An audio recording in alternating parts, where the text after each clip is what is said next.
Hey class, I'm going to do an Introduction to Evolution lecture here to start off this unit. So we're spending 2 weeks on evolution.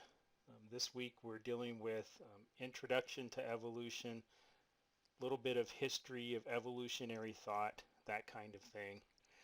And then we're going to look at a little bit of natural selection, and then some genetics stuff that ties into evolution, some stuff called population genetics and allele frequencies. And then next week we'll finish this chapter and we'll be looking at things like what kind of evidence do we have that evolution has occurred, and then we'll talk about things like speciation, like how do we create new things through the process of evolution. Alright, so we're going to start here with just kind of a basic description of what evolution would be. Like when we're talking about biological evolution, what we're really talking about is the accumulation of adaptive traits,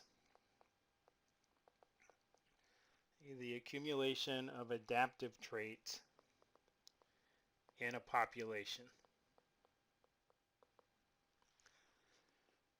All right, so the basic idea, there's a million ways of talking about evolution and defining evolution biologically and what it's doing, but I think this kind of sums it up really well. Accumulation, so it's the buildup of these things within a population. And we've talked about what a trait is, right? We've done that with genetics. So, traits are certain kinds of characters, specific kinds of characters, like is this plant going to have purple flowers or white flowers or red flowers, or so we've talked about traits. And here we're talking about traits that are adaptive. That's a really important part of this is, if you end up creating traits that are not adaptive, so if there's no advantage to that trait, then it's highly unlikely it's accumulating in a population, right? So this adaptive idea really is kind of telling us that it would provide some kind of advantage to the organisms that would have it. And then I'm going to mention more about this in a second, but notice that we're talking about accumulating these adaptive traits in a population, right? So we're not talking about what does an individual organism do or what's happening to an individual organism. We're talking about the entire population. Okay, so ultimately what I'm telling you with that is that the population is what evolves. There's a lot of little cartoony kind of stuff and descriptive kind of stuff that talks about this becoming this and that becoming this and this evolving into that and that sort of deal.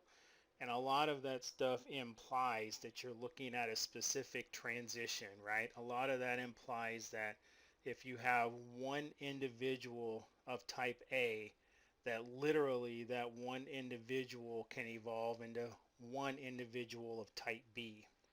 And that's not what this process of biological evolution is like.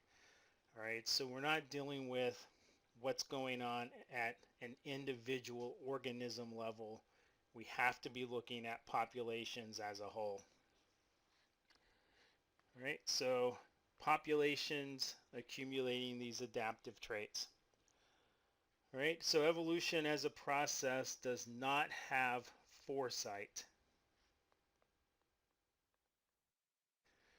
Right, so like, I know it's stupid to say, it sounds stupid, and it's like, really? Like, why would we believe that, or why would we think that? And it's not necessarily that we would think it or believe it, but we kind of have to recognize that, evolution is working with what's present now, right? It's working with the traits and the environment of literally this second today.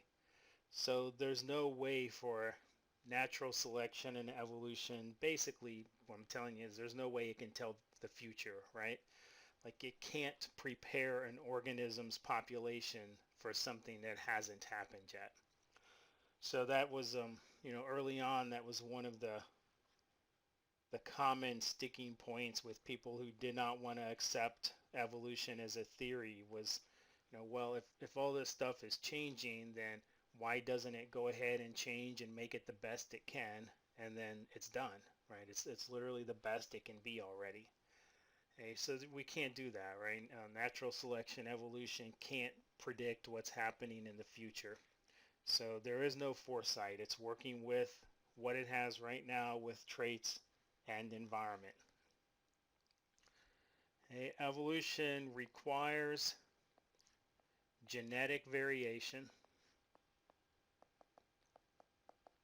It requires genetic variation in populations. Okay, so we've talked about a couple of things for genetic variation, things like mutations. We talked about with DNA, crossing over we did with meiosis, how we can kind of reshuffle some genes during meiosis. So those are ways we're really dealing with and increasing genetic variation. And we've got to have that in the population for evolution to work. If you think for a second, if you have this population of 100 organisms, 100 individuals, and every single one of them are literally exactly the same genetically, that would mean they're literally 100% the same phenotypes, so the same exact traits. So then there can't be this one's better than that one because they're all literally exactly the same. So we got to have this genetic variation for evolution to work on. All right, and then I want to show you eventually we're going to see kind of evolution broken down into a couple of types. We're going to see what's called microevolution. Right, so of course the prefix micro means small. Right, so these are small changes in the genetics of a population. Small changes in the genetics of a population. Okay, so that's something we're talking about later this week. We'll have a couple of lectures that deal with microevolution. And then there is macroevolution. So macro means big, right? So we kind of got micro and macro, small scale, big scale, right? So these are the big changes that we see, right? These are the traits that are changing, right? Traits changing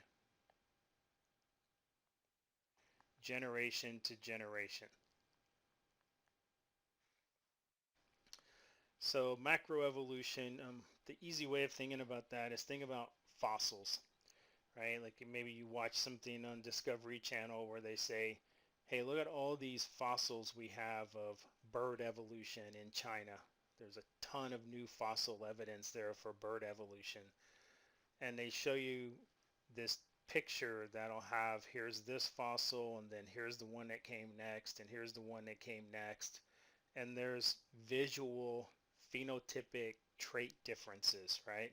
Like this one has some kind of maybe longer limbs or shorter legs or longer beaks or lost the teeth, or there's actual things you can see.